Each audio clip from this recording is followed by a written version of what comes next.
The powwow is all about healing. When we send our relatives or ourselves to go dance out there, that's what we say, go dance for the people. It's a lot of pride wearing the feathers, the regalia. And the Creator is always watching Grandmother Moon and what we're doing, and they feel good when we dance, right? Remember the people who need healing. That's who you're dancing for. Honor yourself, honor the circle, honor the drums, honor people around you. Be humble, be respectful, and say hi, bonjour to everyone. And that drum helps you. They lead you to do that work.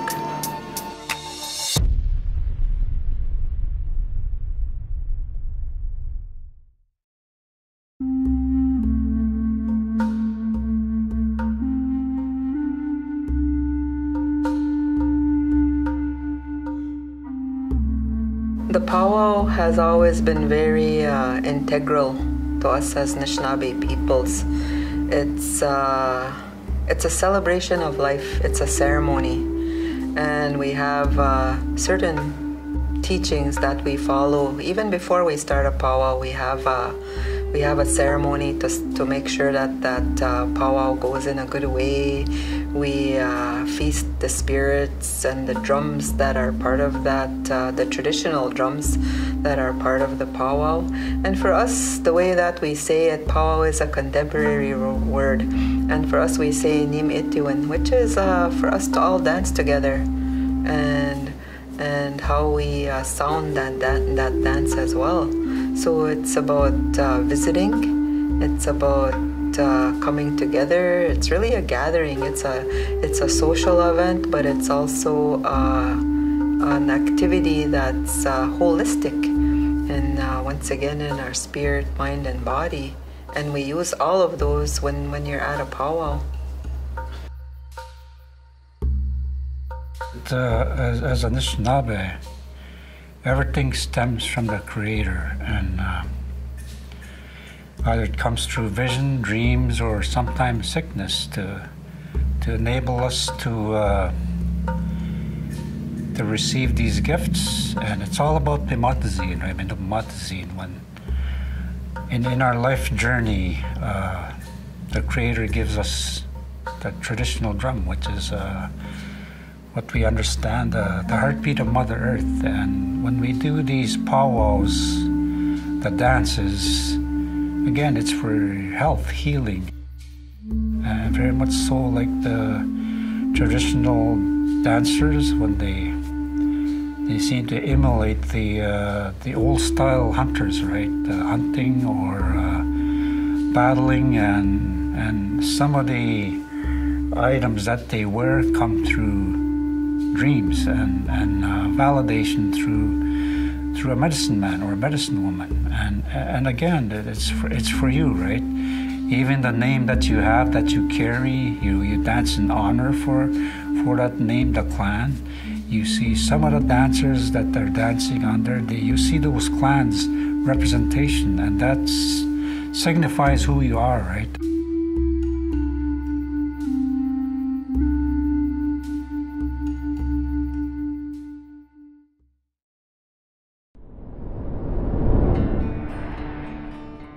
It builds up your physical, because you're using all of your muscles. You're using your all of the muscles in your body, your legs, your arms, everything, and even your lungs, your internal organs are working with you. So when you're dancing, you're building your own endurance, just as a marathon runner would. You're also doing that as well. And the way that people dance, it's intricate, and their footwork is very intricate, and it might mean different things for the certain dances that you do.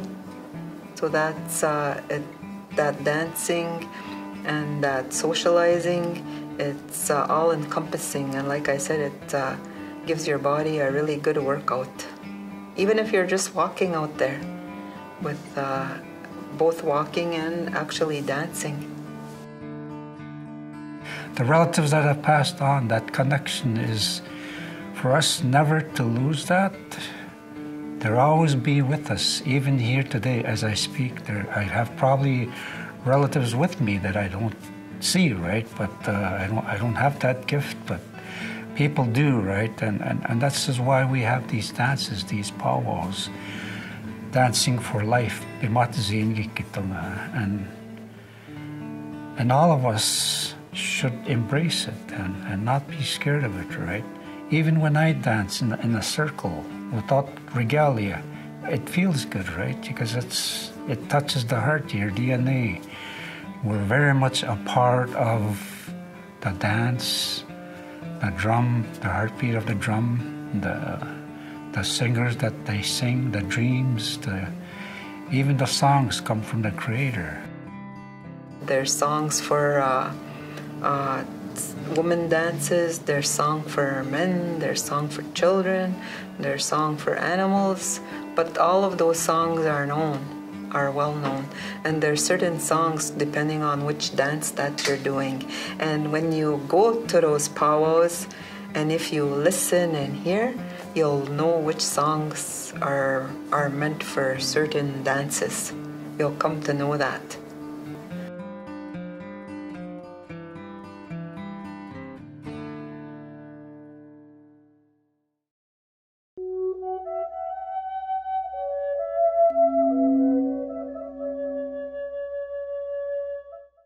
There's a well-known story, and this story originates from Notkomeguaning, which a lot of people know as Whitefish Bay.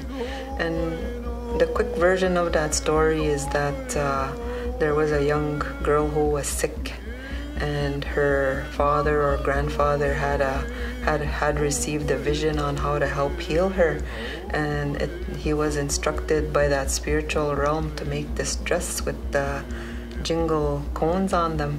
A girl got sick and seeking the help of the medicine man or medicine woman, and that vision came through that this girl was supposed to wear a jingle dress. And when you hear that dress, it sounds like rain, like that rain. Sometimes when you hear that rain coming from the sky, and how that sound makes that so. What we know is that when those thunderbirds come and when they put rain on us, it's all about healing and cleansing us. So those women emulate part of that, but also the shape of that cone is in relation to our homes, to how our wigwams look. It's beautiful the way it's in unison, and they respect each other, right? They know what they're doing. And in one of our most sacred ceremonies, that shaking tent is that same shape. So it's all about healing. And like I said, there's so many stories in regards to that jingle dress, and even the types of dances that you witness. There's traditional where they keep their feet close. Their feet don't ever leave the earth, and they always move in a forward fashion. So that's the traditional way, and they go like they zigzag from side to side, and that's the traditional way of dancing with that jingle dress. And then there's a contemporary way where those women can go backwards and forwards, and they as well have that healing dance. And any age wears those jingle dresses, and some of them are specific, like they may be instructed to make it a certain color, and that's the gift that they received from creation in regards to help with their own healing and the healing of other people as well.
My knowledge from traveling is that it came from the Omaha people out in Nebraska, and then it went further out west, places like Rocky Boy, as well as North Dakota, South Dakota, and it's been shared throughout every nation, just about every nation north of us, South Dakota, right into Ontario.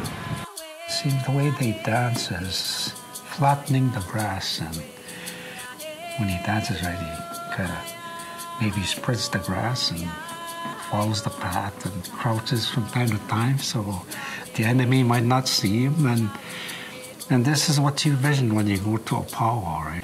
The exercise, the socializing, meeting friends, and the dance itself, the fluid motion of dancing, and as it represents the tall grass on a wheat field, as well as what it represents is, for me, is life.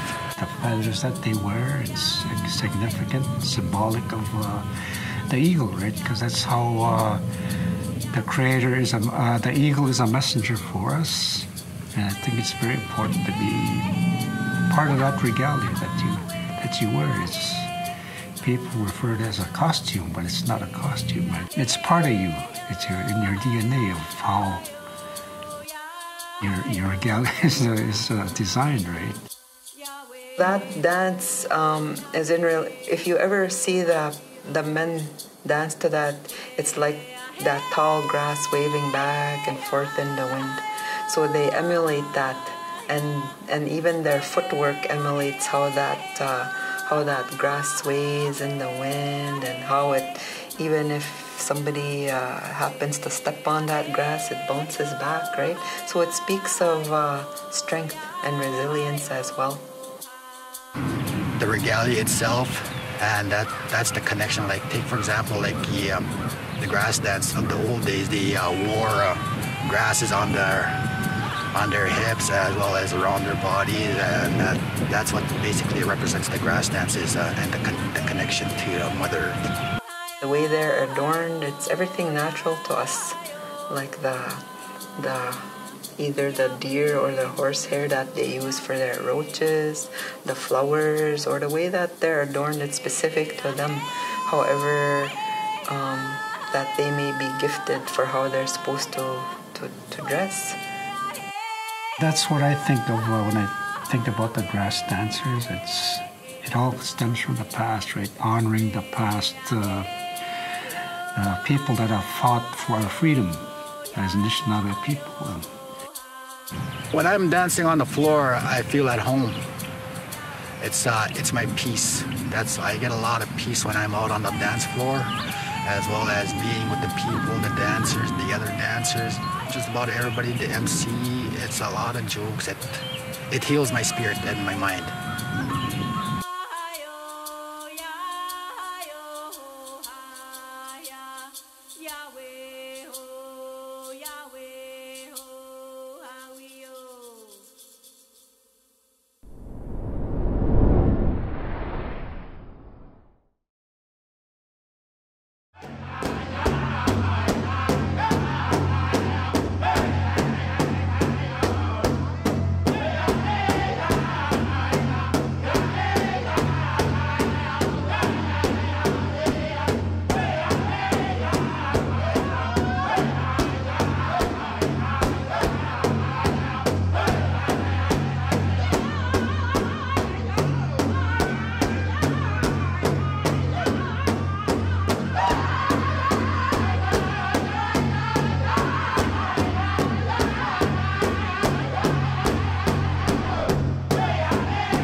teaching that I've heard of the fancy shawl is that it's danced, of course, by women, but most especially the young girls, because you need a lot of endurance and to be really physically fit in order to do that particular dance.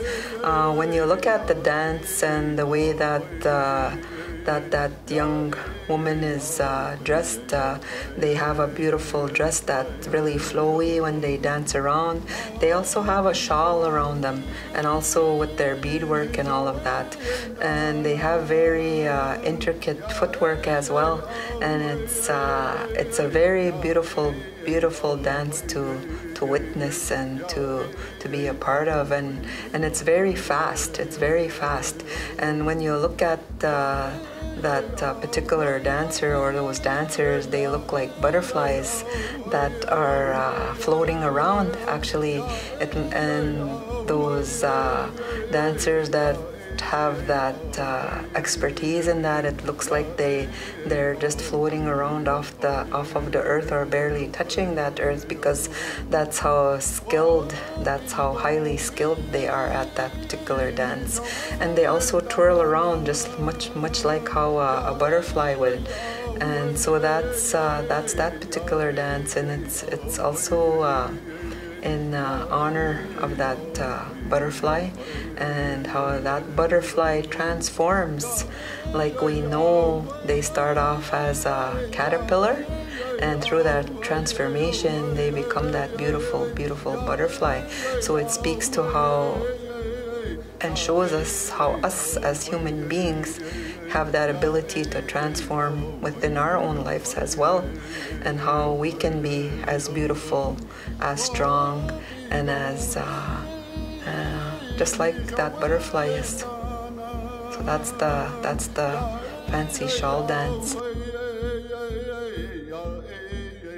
It may have changed through time, but when you ask for colors, even when you dance in Nepal, there's certain protocol involved, right? There's dresses for competition and for traditional, right? Strictly traditional. And I know at one time too, those shawls, and they still are today, they're gifted to women to help them with their leadership work and also with healing work.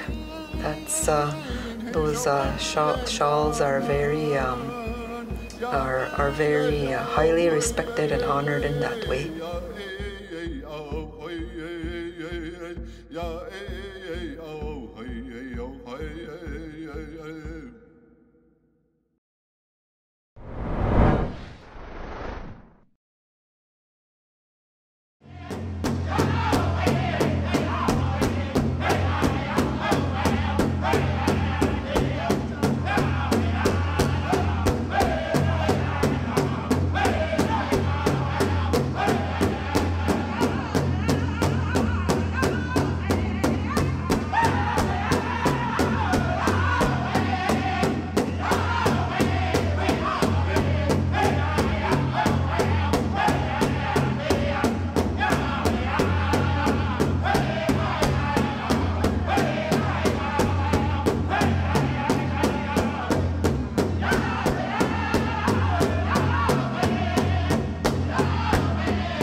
It's one of the oldest dances, right? It's been there for a long time. Even before I was born, I seen them and growing up. What I have heard in my lifetime is that those men traditional dancers are our warriors, and you see that in the way that they dance and the way that they carry themselves. They carry themselves in a strong but humble way, and even their footwork when they dance softly on our Mother Earth, because they care for her so much. And even when they reach out into the sky, to that spiritual realm, to show themselves who they are as the providers, the protectors, and of our families. And you see that in the way that they dance, the way that they as well are adorned.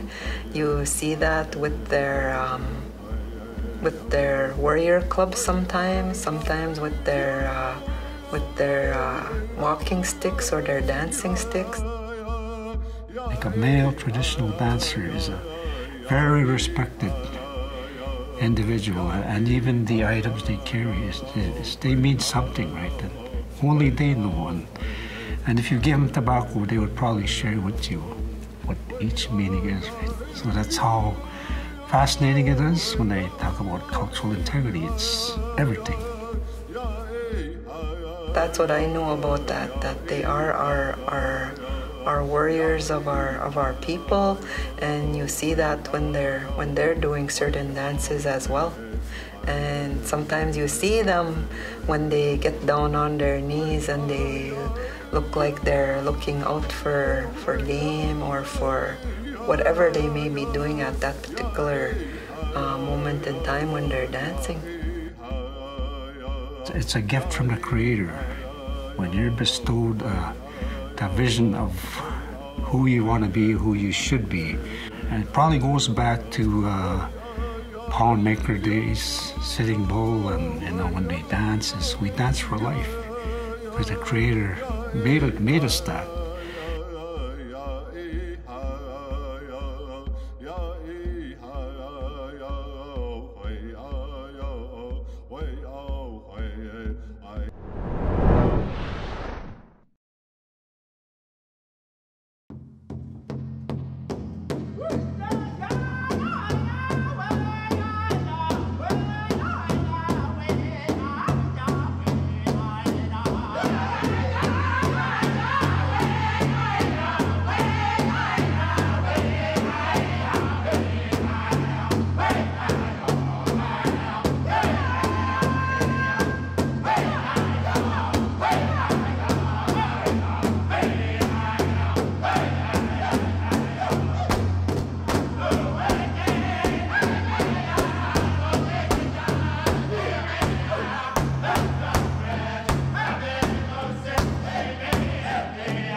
All of our communities have a community powwow, and they're throughout the whole summer. So every weekend you're gonna have a community hosting a powwow, and it brings many people together. Like I said earlier, it's about tending to your spirit, your heart, your mind, and your body. And it's about the art of visiting one another, and you learn so much from that, because you also get to voice what you're doing there. You get to hear what's happening there, and even it helps you become more aware of your physical body. The powwow will always be there for as long as we live, Anishinaabe people, as long as the sun shines and the rivers flow and the grass grows, living in harmony with Mother Earth. And that's what it's all about, right? And we lose focus at times because of technology, reality, right? Where we're in 2000 and people say that's the old way, but no. As Anishinaabe people, we've been given original foods, but I know our relatives from other countries, their foods taste really good, but it's also for us to be really mindful and aware how much we consume of that. But our original foods, they kept us healthy, like our wild meat, our wild rice, our corn, and our berries. That was enough to sustain us. There used to be a special dance for a feast to honor the food, because that food will be medicinal after the dance.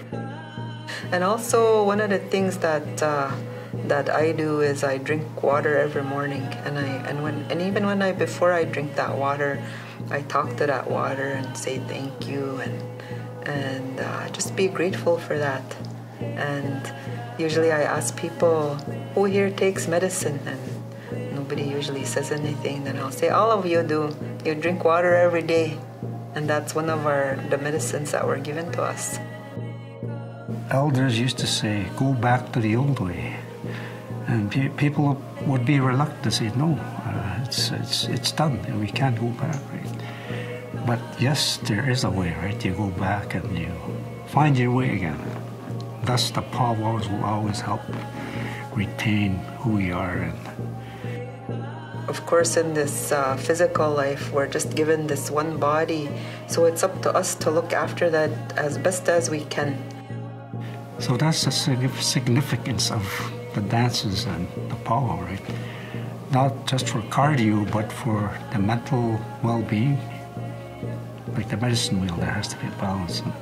And I believe that's who we are. It's in our DNA.